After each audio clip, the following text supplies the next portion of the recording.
O filme de heróis mais aguardado do ano dessa vez veio bem no começo, né? Eu não sei vocês, mas com certeza Pantera Negra era o que eu tava mais empolgada pra ver, porque parecia que a Marvel tava interessada em fazer um filme um pouco diferente do que ela geralmente faz. Mas a pergunta que não quer calar é, ela conseguiu? Esse filme, ele traz visuais lindos, representatividade e um roteiro criativo. Uma forma diferente aí da gente ver uma história num filme de super-herói, o que eu acho que é um dos grandes acertos dele já, com certeza. Ou seja, já deu pra perceber que eu achei que funcionou bem, né? Então a gente vai falar hoje sobre esse filme que, na minha opinião, merece um lugarzinho aí no hall dos melhores filmes da Marvel, junto com filmes como Capitão América, Soldado Invernal, Guardiões da Galáxia e também o primeiro Vingadores. Seja bem-vindo, eu sou a Fernanda Schmoltz e você está assistindo Sugar Rush.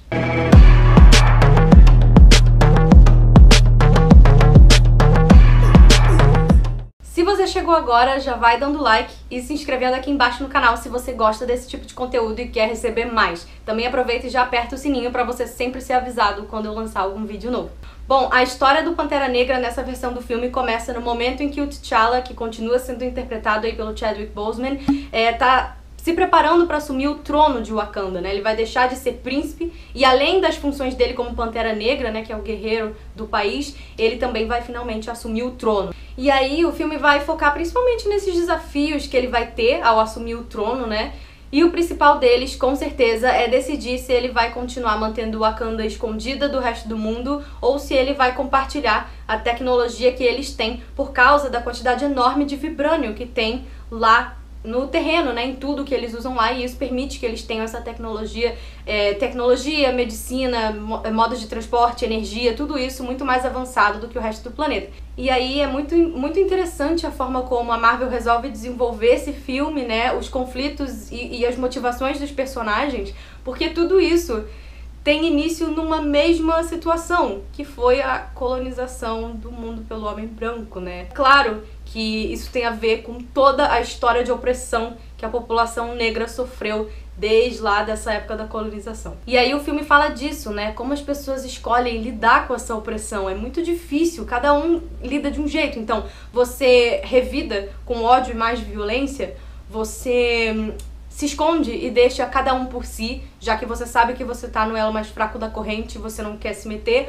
ou você estende a mão pra quem tá precisando de ajuda. E mais importante ainda, se você resolve estender a mão, como você vai fazer isso? Então é legal porque grande parte do filme gira em torno disso, isso é muito interessante. E aí é interessante que o filme também estende a mão para outros assuntos bem relevantes que tem a ver com isso, tipo a questão dos refugiados aí desses países que estão em guerra, como os países que recebem eles lidam com isso. E inclusive o filme também aproveita na cena pós-créditos para dar um puta tapão na cara do Donald Trump e das ideias dele. É importante, né, que a gente fale sobre esses assuntos, porque o cinema, principalmente, assim, ele é uma das formas mais fáceis de você atingir parcelas de todas as classes sociais, todas as idades, todas as crenças, sabe? E falar sobre esses assuntos, que quanto mais desinformado a gente é, mais medo a gente tem, mais a gente quer repudiar, né? Então é interessante que o filme tenha trazido esse tipo de questionamento pra gente, porque ele é um filme blockbuster, ele é um filme popular, então é importante que tenha essa opção desse diálogo mais fácil, mais acessível. Esse filme, ele também tem um vilão absolutamente incrível, que tá sendo interpretado super bem aí pelo Michael B. Jordan. E a forma como o personagem dele é criado tem tudo a ver com escolhas erradas de algumas pessoas e com a opressão do sistema. Tanto que o conflito vai escalando, né? Principalmente se você vai vendo aí as diferenças, né? O contraste entre o personagem dele e o Pantera Negra em si. Então é muito bizarro, assim, ele vai se tornando um personagem muito comovente no final do filme e o desfecho é muito interessante, inclusive a última fala desse personagem no filme é um socaço no estômago que eu te juro que você não tá pronto pra ouvir, mas você precisa ouvir. Mais do que bem versus mal, que é o que a gente geralmente vê nesses filmes de super-heróis, a questão aqui no Pantera Negra é uma questão de pontos de vista.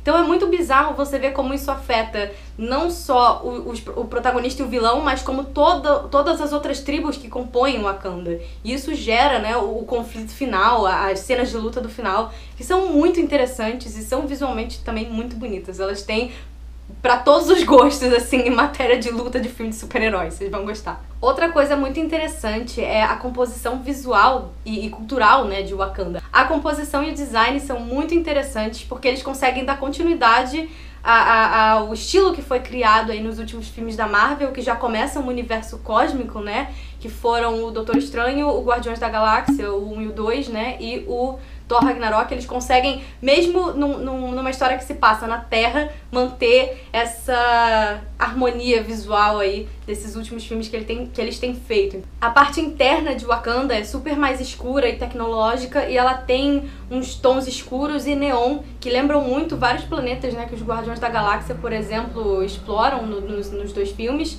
E eu achei até que a parte como vai de fora de Wakanda pra parte interna, parece muito o centro ali do planeta do Ego do Guardiões da Galáxia 2. Então dá essa sensação de familiaridade, mas tem a sua própria criatividade. Então isso é muito bom mesmo de ver. E a parte externa de Wakanda, as vilas, né, que seriam que formariam as cidades, tem um pouco a ver também com a parte externa de Sakaar, que é aquele planeta do Thor Ragnarok. Só que, em vez de ficar usando muitas formas geométricas e muitas cores, eles apostam aí nos elementos da cultura africana, né, nas cores, nas estampas. Então fica uma coisa super bonita e bem tematizada, que vai desde as ruas mesmo até o figurino dos personagens. E o Wakanda ainda tem esse ar de cidade futurista, né, por causa do vibrânio, que é esse metal que possibilita essa tecnologia avançada deles e que dá essa cara bem sci-fi. Inclusive eu adorei os trens magnéticos que eles usam lá, me lembrou muito inclusive a montanha-russa do Tron, que abriu na Disney lá da China, em Xangai, e que vai abrir na Disney de Orlando, que é a Disney que todo mundo conhece mais, né, em 2021.